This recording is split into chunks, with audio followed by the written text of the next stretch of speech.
കഴിഞ്ഞയാഴ്ച US senate പാസാക്കിയ മനോഹരമായ ഒരു നിയമം പറയുന്നതെന്താണ്?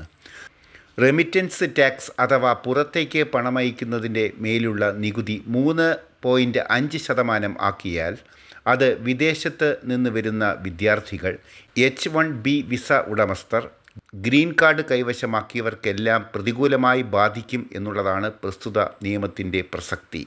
നമുക്കേവർക്കും അറിയാം, അമേരിക്കയുടെ സമ്പദ്ഘടനയുടെ വളർച്ചയിൽ പ്രധാന പങ്ക് വഹിക്കുന്നവരാണ് NRI എന്ന പ്രവാസി ഇന്ത്യക്കാർ.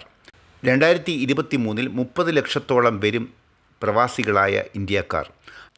1980 നിന്ന് 2023 ആയപ്പോഴേക്കും 4 ഇരട്ടിയായി വർദ്ധിച്ചു പ്രവാസി ഇന്ത്യക്കാരുടെ എണ്ണം. വളരെ രസകരമായ ഒരു വസ്തുത ഇതിലുണ്ട്.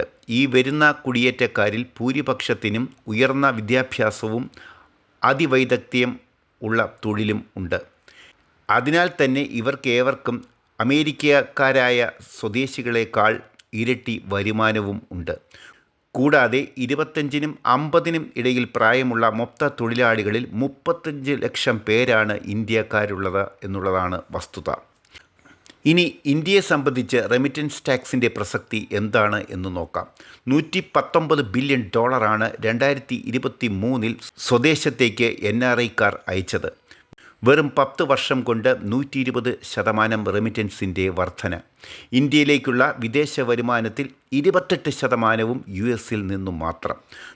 നാട്ടിലോ ഈ പണം കൊണ്ട് വിദ്യാഭ്യാസം, ആരോഗ്യം, പാർപ്പിട മേഖലകളിൽ വൻ നിക്ഷേപം നടത്തുന്നു. ഈ പണം വന്നെത്തുന്ന പ്രധാനപ്പെട്ട സംസ്ഥാനങ്ങൾ മഹാരാഷ്ട്ര, കേരള, പഞ്ചാബ്, തമിഴ്നാട് തുടങ്ങിയവയാണ്. റെമിറ്റൻസ് ടാക്സിൻ്റെ ആഘാതത്തെക്കുറിച്ച് ഒറ്റവാചകത്തിൽ പറഞ്ഞാൽ, ഇന്ത്യക്ക് അമേരിക്കയേക്കാൾ ആവശ്യം അമേരിക്കയ്ക്ക് ഇന്ത്യയാണ് എന്നുള്ളതാണ് സത്യം.